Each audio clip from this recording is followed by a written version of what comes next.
ଜୟ ଜଗନ୍ନାଥ ସାଙ୍ଗମାନେ। ଆପଣମାନଙ୍କୁ ଆହାନ ସାହୁ ୟୁଟ୍ୟୁବ୍ ଚ୍ୟାନେଲକୁ ସ୍ୱାଗତ ଜଣାଉଛି। ଆଜି ଆସନ୍ତୁ ଦେଖିବା ମୁଗ କାନ୍ତି କେମିତି ତିଆରି କରାଯାଏ। ସର୍ବପ୍ରଥମେ ମୁଁ ଗୋଟିଏ ପାତ୍ରରେ କିଛି ମୁଗ ନେଇ ପାଣି ପକାଇ ଅଳ୍ପ ସମୟ ପାଇଁ ବତୁରାଇ ଦେଲି, ଯାହାକି 4 ଘଣ୍ଟା।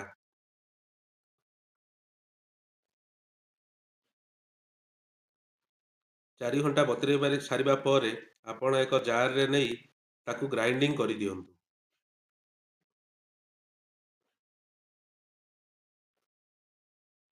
ପୁଣି ଏକ ପାତ୍ର ଗ୍ୟାସରେ ବସାଇ ସେଥିରେ 2 ଗ୍ଲାସ ପାଣି ପକାଇ ଏବଂ ଗୋଟିଏ କପ୍ ଚିନି ପକାନ୍ତୁ।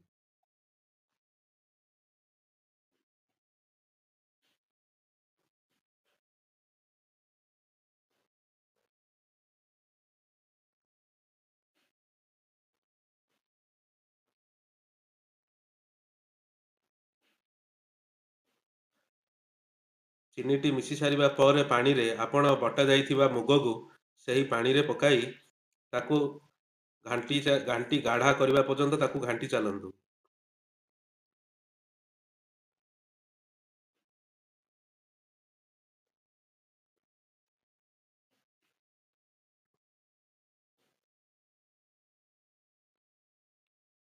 ଦେଖନ୍ତୁ, ମୋର ମିଶ୍ରଣଟି ଗାଢ଼ା ହୋଇଯାଇଛି। ଗାଢ଼ା ହୋଇସାରିବା ପରେ ଆପଣ ଏକ ପାତ୍ରକୁ କାଢ଼ି ତାକୁ ଥଣ୍ଡା ହେବା ପାଇଁ ଛାଡ଼ି ଦିଅନ୍ତୁ।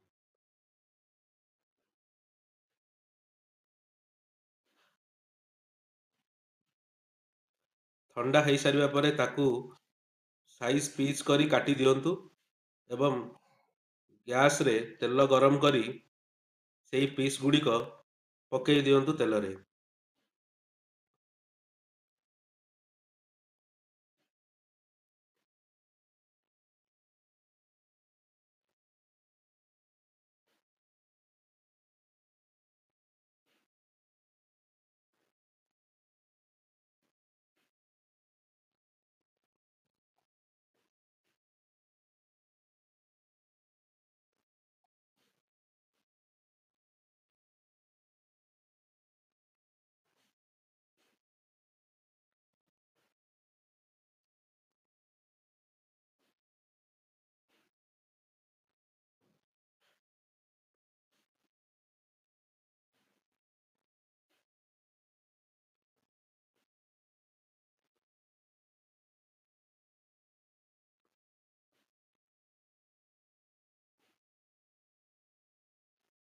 ଦେଖନ୍ତୁ ସାଙ୍ଗମାନେ, ମୁଗ କାନ୍ତି ପ୍ରସ୍ତୁତ ହୋଇସାରିଛି। ଗୋଟିଏ ପ୍ଲେଟରେ କାଢ଼ି ସର୍ଭ କରନ୍ତୁ ଏବଂ ଆପଣ ନିଜ ଘରେ କରିବା ପାଇଁ ଭୁଲିବେ ନାହିଁ। ଏବଂ ଭିଡ଼ିଓଟି ଆପଣମାନଙ୍କୁ କେମିତି ଲାଗିଲା କମେଣ୍ଟ ମାଧ୍ୟମରେ ନିଶ୍ଚିତ ଜଣାଇବେ। ମୁଁ ଯାଉଛି ଏହାକୁ ଟେଷ୍ଟ କରିବା ପାଇଁ। ଧନ୍ୟବାଦ ଭିଡ଼ିଓଟି ଦେଖିଥିବା ପାଇଁ।